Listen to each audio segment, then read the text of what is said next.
I remember the exact sound of the laugh. It wasn't a chuckle or a light dismissal.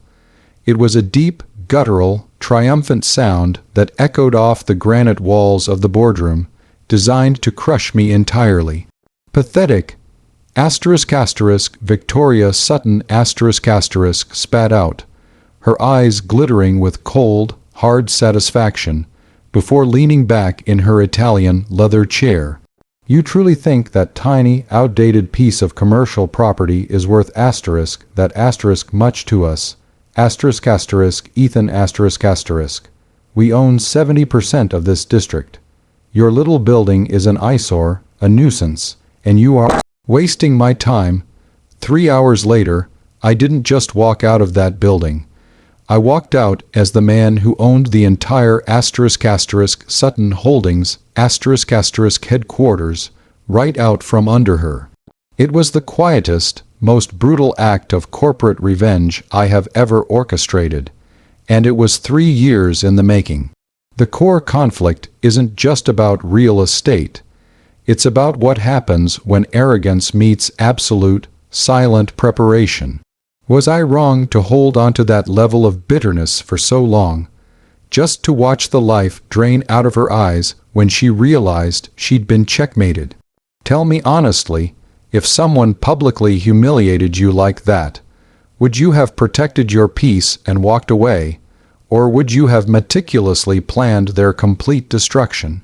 This story starts 3 years before that perfect boardroom moment, back when I was just a mid-level acquisitions manager at a small but respectable local firm. My name is Ethan Maxwell **. I wasn't born into money, but I knew the value of hard work and strategic planning. The one mistake I made, the mistake that set this whole saga in motion, was trusting Victoria Sutton Victoria Sutton, the heiress apparent to Sutton Holdings, a massive commercial real estate giant that essentially owned my entire city's downtown core. Victoria was known for 2 things: her impeccably tailored suits and her complete, utter lack of human empathy.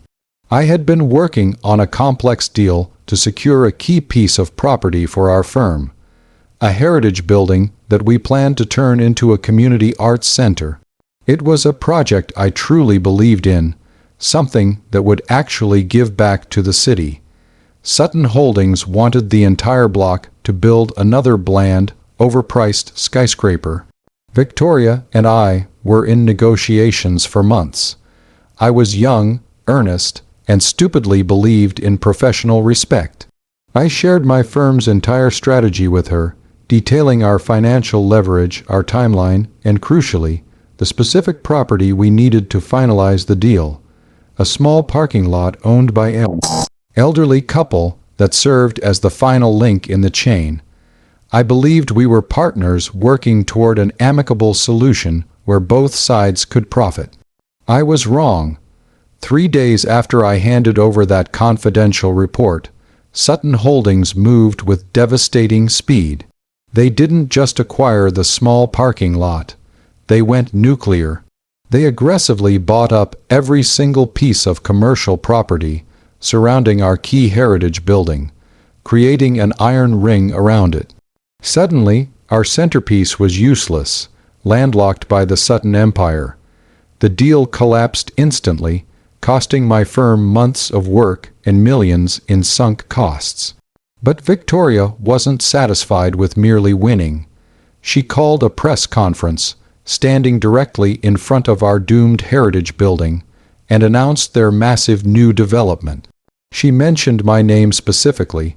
We had an absurd little offer from a competitor. She announced to the cameras, a mocking smile on her face. They wanted to turn this prime real estate into a petting zoo for artists. Thankfully, Sutton Holdings stepped in and showed them the reality of the market. Some people just don't belong in the big leagues. I was publicly humiliated, my firm's reputation was damaged, and the elderly couple who owned the parking lot were bullied into selling at a ridiculously low price. I was fired shortly after, not because I was incompetent, but because I was branded as the naive idiot who had been played by Victoria Sutton. In that moment, standing on the unemployment line, I didn't feel sadness or defeat. I felt a cold, surgical clarity. My entire professional identity had been incinerated by her arrogance. I swore I would never forget that feeling, and I would never rest until I could return the favor tenfold.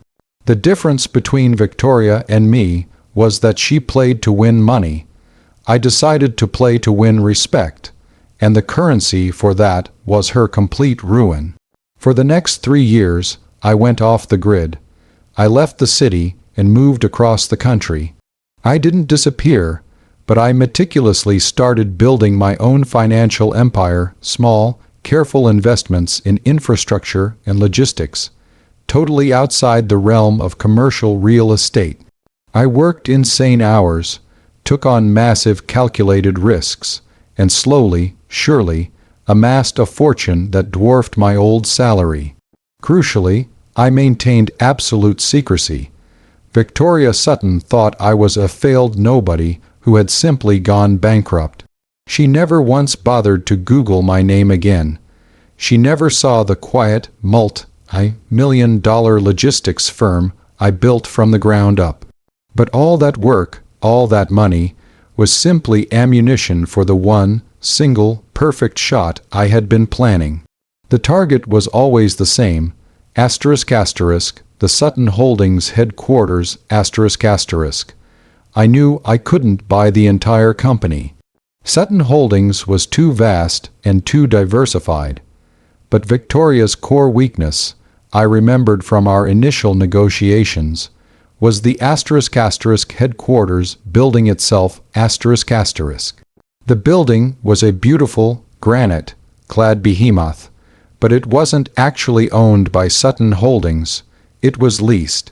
It was held by a separate, privately owned shell corporation known as ** Granite Peak, LLC **. Victoria had boasted to me once that the building was simply a financial headache, too old to be efficient, but necessary for the image. She said they were planning to buy it outright within the next year to avoid further leasing costs. My plan was simple, brutal, and required the kind of patience Victoria Sutton simply didn't possess. I began acquiring shares in ** Granite Peak, LLC **. Not all at once, which would have triggered an alarm, but through a dozen different holding companies I created overseas small, anonymous purchases over the course of 8 months.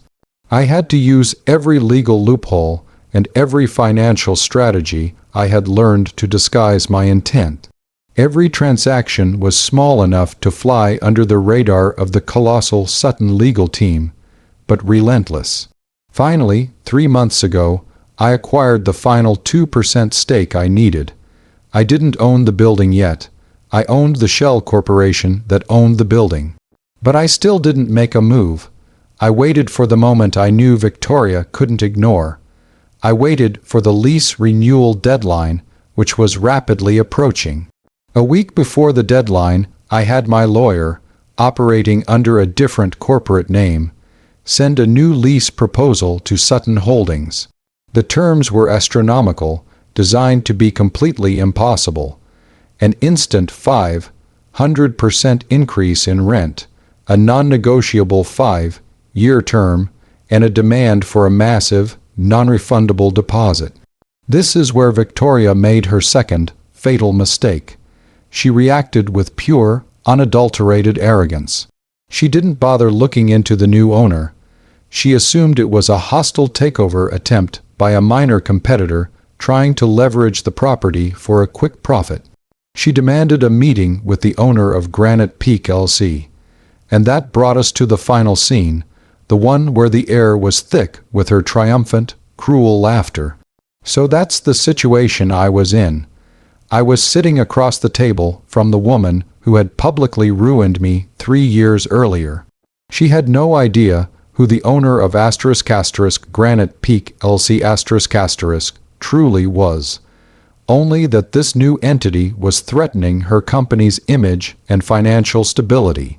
I had the power to make her bend the knee, to sign the ridiculous lease, and pay my outrageous fees. But that wasn't enough. That was only making her pay money. I wanted her to pay with her prestige, her control, and her dignity. Before I tell you how I unveiled my identity and what I did next, I want you to pause and comment below what you would have done in my shoes. Would you have simply accepted the outrageous lease payment and walked away rich?